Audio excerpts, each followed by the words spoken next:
হ্যাঁ,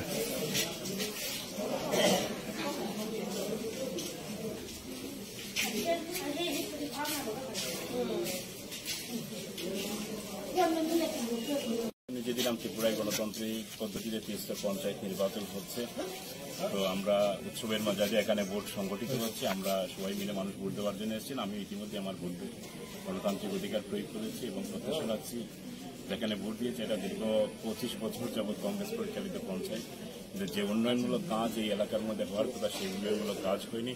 আমি অনুরোধ করব এই পঞ্চায়েত সহ সমস্ত পঞ্চায়েতের যারা ভোটাররা রয়েছেন ত্রিস্তরের গ্রাম পঞ্চায়েত, পঞ্চায়েত সমিতি এবং জেলা পরিষদে ভারতীয় জনতা পার্টির প্রার্থীদের ভোট দিয়ে তারা যাতে জয়যুক্ত করেন এবং রাজ্য, দেশ এবং এলাকার উন্নয়নের স্বার্থে তাদেরকে ভারতীয় জনতা পার্টির প্রার্থীদের বিপুল ভোটে জয়ী করার আহ্বান জানাচ্ছি। সকাল থেকে এখন পর্যন্ত পরিস্থিতি কেমন হয়েছে? প্রায় তো ঘন্টাখানেক হলো। এখন পর্যন্ত আমার কাছে যা খবর আছে মোটামুটি সব ঠিকঠাকই আছে। আমাদের গণনগর ব্লকে সবগুলো আসন নির্বাচন হচ্ছে এবং ঠিকঠাকই আছে।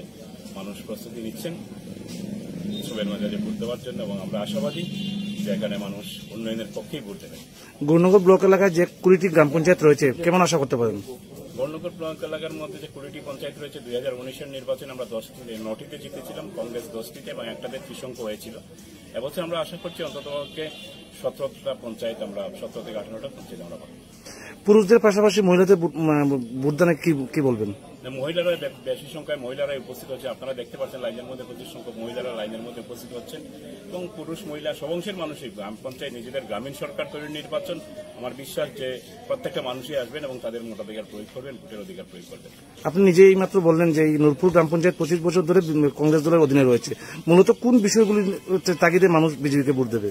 দেখুন, এখানের মধ্যে সরকারি যে আবাসনগুলো হচ্ছে, প্রধানমন্ত্রী আবাসন যোজনা যেটা PMAY, যেটা তো প্রধানমন্ত্রী আবাস যোজনার ক্ষেত্রে এখানে দেখেছে বিভিন্ন ক্ষেত্রে স্বজন পোষণ যেমন হয়েছে তেমনি এখানে বিভিন্ন জায়গাতে মানুষ অভিযোগ করছেন যে এখানে মানুষের কাছে কমিশন এগুলো না হচ্ছে। দ্বিতীয় বিষয় যেটা হচ্ছে যে ডেভেলপ এই পঞ্চায়েত দুবার মডেল ভিলেজ হয়েছিল, কিন্তু সেই নিরিখে কোনো মডেল ডেভেলপমেন্ট এই পঞ্চায়েতের মধ্যে হয়নি। তো আমরা এবার প্রতিশ্রুতি দিয়েছি, মানুষকে বলেছি যে আমাদের পঞ্চায়েত যদি হয় 25 বছর দেখেছেন, 5 বছরের জন্য পঞ্চায়েত দেখুন আপনারা।